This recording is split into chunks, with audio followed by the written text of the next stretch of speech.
Ketika pembimbing skripsi kita tuh sibuk banget, kita tuh seharusnya ketika kita lagi semangat mengerjakan skripsi, ternyata pembimbing skripsi kita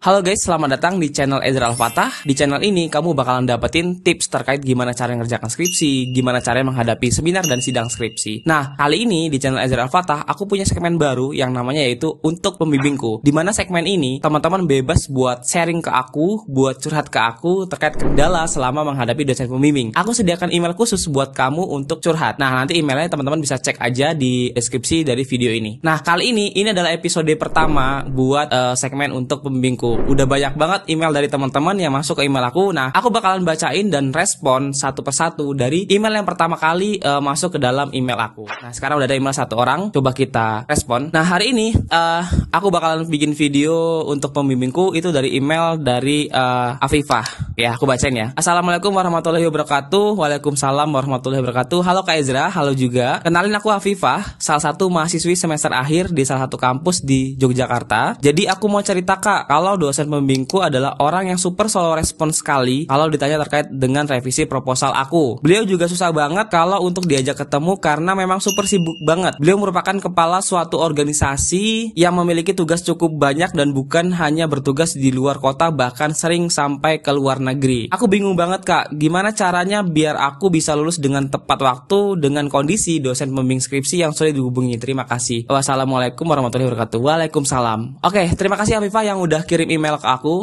coba respon menurut dari pengalaman aku dan apa sih hal yang harus Afifah lakuin biar tetap bisa lancar skripsiannya walaupun pembimbing skripsinya itu sibuk sekali. Mungkin teman-teman yang nonton video ini juga banyak ngalamin hal yang sama terkait Afifah tadi. Mungkin banyak banget pembimbing skripsinya yang sibuk banget gitu teman-teman. Karena kita nggak pernah tahu, kadang tuh memang pembimbing punya kegiatan lain di luar dari membimbing skripsi kita. Buat Afifah, saran aku mungkin kalau teman-teman juga ngalamin ini ya, saran aku adalah ketika pembimbing skripsi kita tuh sibuk banget, kita tuh seharusnya mandiri. Jadi kita tuh cari tahu sendiri nih gimana caranya mengerjakan proposal skripsi kita. Misalkan, wah pembimbing skripsi kita hari ini tuh sibuk banget dalam 1 bulan ini nggak bisa dihubungin. Nah baiknya gimana? Oke, baiknya proposal skripsi kita diskusikan bareng dengan teman kita. Jadi kita revisi secara mandiri dulu. Bang nggak ngerti nih bang gimana cara ngerevisi metode penelitiannya gitu. Nggak apa-apa. Teman-teman cukup revisi mungkin di bagian misalkan kesalahan kepenulisan itu aja dulu gitu. Nah hal-hal yang kayak gitu teman-teman itu akan bisa mempersingkat teman-teman ketika bimbingan dengan pembimbing nanti. Karena biasanya kalau pembimbing skripsinya yang sibuk, itu langkah yang harus kita lakuin itu kita harus belajar mandiri. Coba ketika datang dengan pembimbing kita sudah dengan banyak pertanyaan, banyak hal yang mau didiskusikan dan kita itu sudah bisa jalan secara mandiri. Memang iya, banyak banget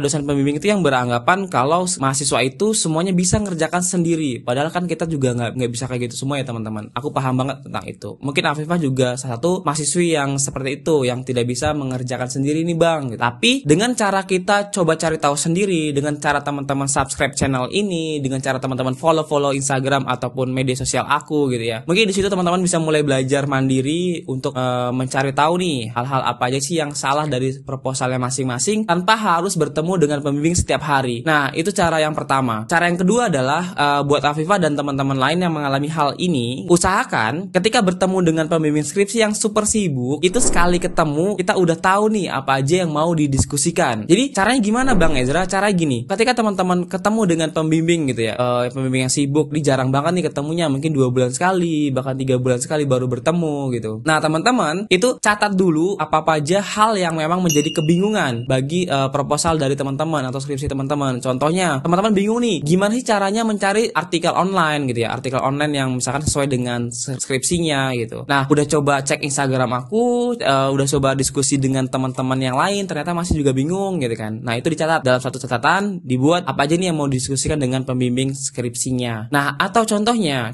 yang mungkin hal yang sulit adalah ketika teman-teman harus menentukan sebuah metodenya. Kalau menentukan sebuah metodenya, terkadang kan kita bingung nih, wah skripsi kita nih judulnya A, metodenya apa apa? Udah coba cari artikel jurnal, kita cocokkan nih dengan rumusan masalah yang sama, kita sudah dapat nih metodenya apa. Tapi kira-kira cocok nggak nih? Nah, hal yang kayak gitu kita yang diskusikan. Jadi kita udah cari tahu dulu sendiri, kemudian kita catat nih hal apa aja yang memang kita nggak bisa ngerjakannya ke dalam sebuah catatan untuk kuliah, baru kita datang kita bimbingan. Yang cara yang berikutnya teman-teman, kalau teman-teman punya dosen pembimbing yang slow respon karena dia sibuk, beliau sibuk, mungkin teman-teman bisa kalau itu langsung ada pembimbing kedua. Ibaratnya gini, yang sibuk adalah pembimbing satu, nah sedangkan pembimbing yang kedua itu nggak sibuk. Berarti teman-teman itu bisa langsung bimbingan dengan pembimbing kedua. Jadi jalan bareng berdua gitu teman-teman. Jadi bimbingannya langsung bareng pembimbing satu dengan pembimbing kedua. Sebenarnya hal-hal yang kayak gitu itu terkadang bikin kita tuh kurang semangat untuk mengerjakan skripsi. Kenapa kurang semangat ya? Karena ketika kita lagi semangat mengerjakan skripsi, ternyata pembimbing skripsi kita nggak semangat gitu. Kalau misalkan teman-teman di sini nonton video aku itu punya saran lain atau punya pengalaman lain nih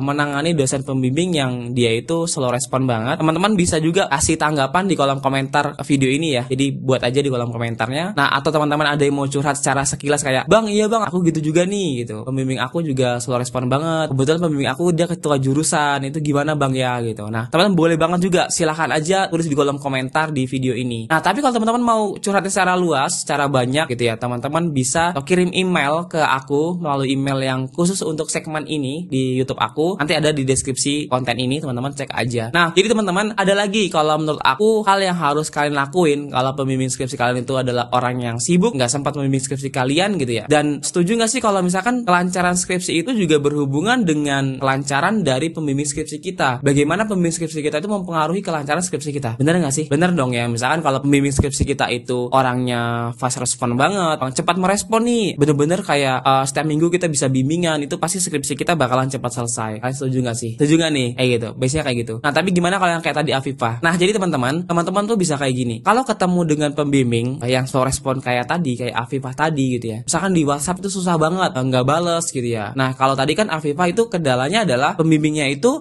sering keluar kota gitu ya, sibuk banget karena dia menjabat sebagai ketua di organisasi gitu. Tapi gimana kalau dia udah sibuk, sering keluar dan enggak merespon WhatsApp kita? Gimana cara nanganin pembimbing skripsi yang kayak gitu kan? Nah, caranya teman-teman cek aja jadwal beliau, jadwal dosen pembimbing masuknya kapan nih. Apalagi kalau sekarang kuliahnya udah offline ya. Cek jadwal beliau, jadwal ketika beliau nguji mungkin atau ngajar di kampus mungkin gitu. Cek aja jadwalnya. Setelah itu, saran aku adalah teman-teman langsung datangin ke hadapan beliau sebelum beliau itu mulai ngajar di kelas atau sebelum beliau mulai nguji ketika seminar gitu teman-teman. Coba didatangin aja. Bang, kan nggak janjian dulu. Biasanya pembimbing aku nggak suka kalau nggak janjian dulu. Yang nggak apa-apa gitu. Maksudnya gini, selama kita ketemu pembimbing gitu kan, kita ketemu terus walaupun nggak janjian, ya udah kita berdiri aja di depan ruangan beliau, kita nunjukkan muka bahwa Bapak gitu, kita sapa aja gitu. Lama-kelamaan beliau akan melihat bahwa kita ini memang ada kemauan nih untuk menyelesaikan skripsi secepatnya gitu. Pasti lama-kelamaan beliau juga akan langsung di dalam kepalanya langsung kayak, wah ini si Ezra nih bimbingan aku gitu, akan selalu ingat. Nah, itu salah satu trik yang bisa teman-teman lakuin gitu. Memang iya semua solusi aku nih nggak bisa benar-benar berjalan buat nggak bisa benar-benar dipakai buat teman-teman semua yang lagi skripsian, tapi minimal teman-teman punya strategi atau hal yang bisa dilakuin kalau pembimbing skripsi itu slow respon kayak Afifah tadi, dan mungkin ada teman-teman di sini juga yang kayak gitu. Nah, oke teman-teman, jangan lupa juga di subscribe channel ini. Karena apa? Karena bentuk dukungan teman-teman adalah dalam bentuk subscribe dan like postingan ini atau like dari video ini, biar aku bisa lebih semangat lagi bikin konten ke depannya, aku bisa lebih semangat lagi nulis konten ke depannya, semangat lagi buat selalu riset